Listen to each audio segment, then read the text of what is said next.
আমরা যদি ওমান আর ইরানের মধ্যবর্তী যে সরু নীল রেখা মানচিত্রের মাঝে দেখি, আমরা দেখব ওমান আর ইরানের মাঝে এই সরু যে নীল প্রবাহমান জলরাশি তার দূরত্ব মাত্র ৩৩ কিলোমিটার চওড়া। এখানে আমরা একে ৩৩ কিলোমিটার চওড়া বললে এই হরমুজ প্রণালীকে ভুল হবে। এটা কিন্তু এখন বর্তমানে পৃথিবীর হৃদস্পন্দন হিসেবে দাঁড়িয়েছে। আমরা আজকে 2026 সালে দাঁড়িয়ে এখন এই 33 কিলোমিটার যে জলরাশি হরমুজ প্রণালী তা কতটা গুরুত্বপূর্ণ হিসেবে দাঁড়িয়েছে যদি আমরা 28শে ফেব্রুয়ারি যুক্তরাষ্ট্র ইসরায়েলের যৌথ আক্রমণের পর এই প্রণালী নিয়ে আলোচনাগুলো শুনি, তাহলে সহজেই বুঝতে পারবো। এখন প্রশ্ন হতে পারে যে কেন এই ছোট্ট প্রণালীটি এত গুরুত্বপূর্ণ। অনেকে এই হরমুজ প্রণালীকে গ্লোবাল এনার্জি চেক পয়েন্ট হিসেবে চিহ্নিত করেছেন। আজকের অনুসন্ধানে আমরা উন্মোচন করব যে হরমুজ প্রণালীর রাজনৈতিক কৌশল এবং এর পেছনে লুকিয়ে থাকা বিজ্ঞানের রহস্য। পারস্য উপসাগরকে ওমান উপসাগরের সাথে সংযুক্ত করেছে এই প্রণালী। জাহাজ চলাচলের জন্য এখানে দুটি নির্দিষ্ট লেন রয়েছে, যার প্রতিটি মাত্র 3 কিলোমিটার চওড়া এবং মাঝখানে রয়েছে 3 কিলোমিটার একটি বাফার জোন। পরিসংখ্যানের দিক দিয়ে যদি আমরা বলতে চাই জ্বালানি নিরাপত্তার জন্য এই হরমুজ প্রণালীটি কেন এত গুরুত্বপূর্ণ, কারণ প্রতিদিন বিশ্বের প্রায় 2 কোটি ব্যারেল অপ্রতিষ্ঠিত তেল এই পথ দিয়ে প্রবাহিত হয় তেলের ট্যাঙ্কারের মাধ্যমে।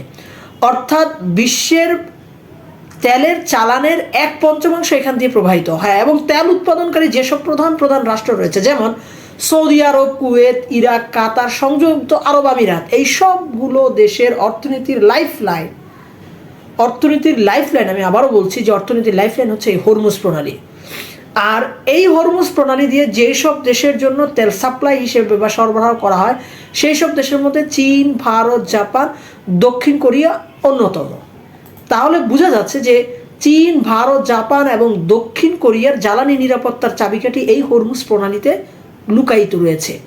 তাই একে অবশ্যই আমরা বলতে পারি যে এটা হচ্ছে অয়েল চেক পয়েন্ট।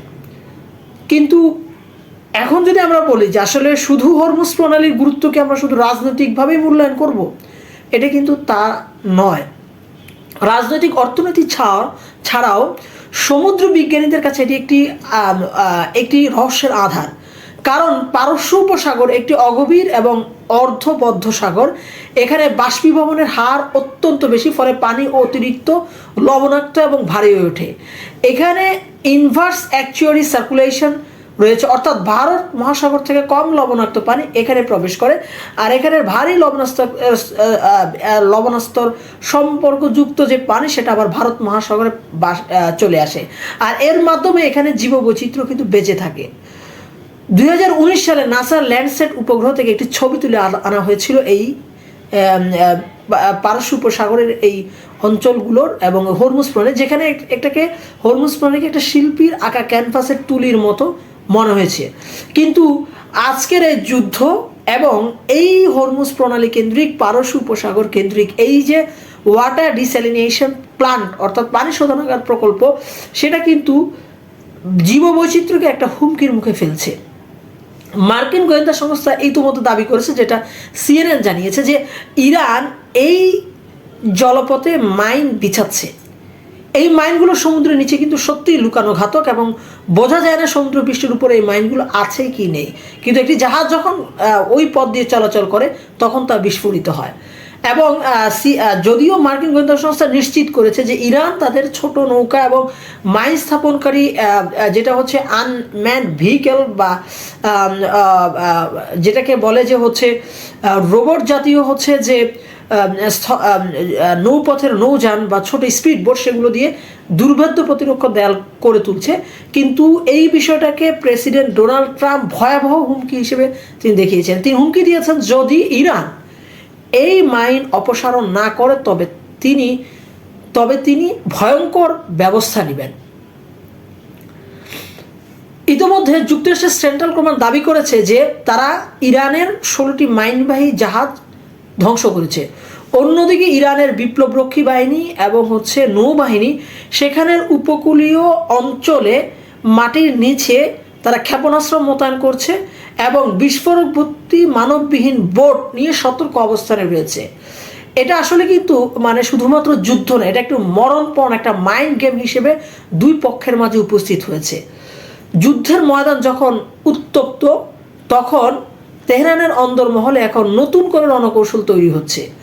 এখন রাজনৈতিক বিশ্লেষক ফুয়াদ বলছেন যে ইরান এখন ভাবছে এই প্রণালী দিয়ে যারা যেই সব জাহাজগুলো চলাচল করে তার প্রতিটি জাহাজের উপর যদি টোল আরোপ করা যায় তাহলে কেমন হয়। কারণ তাদের যুক্তি হচ্ছে এই যুদ্ধের কারণে কিন্তু ইরানের অর্থনীতি ক্ষতিগ্রস্ত হয়েছে, আর বাকি বিশ্ব এই জলপথ ব্যবহার করে লাভবান হচ্ছে, আর এইভাবে শর্তহীন লাভবান হতে তার কোনো আসলে কারণ নেই।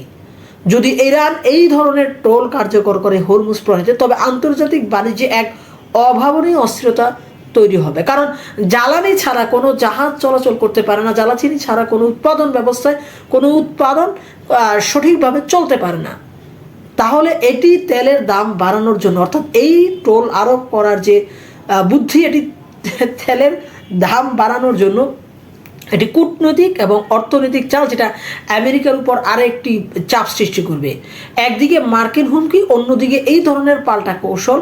এর মাঝে পড়ে আমাদের মতো যারা সাধারণ দেশ এবং সাধারণ মানুষের জনগণ আছে, তাদের জীবন এখন অস্থির। 11ই মার্চ আজকে বুধবার উপকূলে একটি ওমান উপকূলে একটি জাহাজে রহস্যময় অগ্নিকাণ্ড ঘটেছে। এখন পর্যন্ত এই জাহাজে হামলা করার দায় কেউ স্বীকার করেনি। হরমুজ প্রণালী আজকে কেবল একটা ভৌগোলিক অবস্থান নয়, এটা পৃথিবীর বিশেষ করে যেই শক্তিগুলো টিকে থাকতে চায় তাদের টিকে থাকার লড়াই। এই 33 কিলোমিটার সরু জলপথটি বিশ্বকে আসলে কি মহাযুদ্ধের দিকে নিয়ে যাবে, না সমঝোতা নিতে বাধ্য করবে, সবাই তার অর্থনৈতিক অবস্থা বাঁচাতে একে অপরের সাথে সমঝোতা করবে, এটা আসলে সময়ই বলতে পারে। তবে এটা নিশ্চিত, যদি এই হরমুজ প্রণালী শান্ত না থাকে তাহলে বিশ্ব অর্থনীতি কোনোদিনও স্থিতিশীল পর্যায়ে পৌঁছাবে না।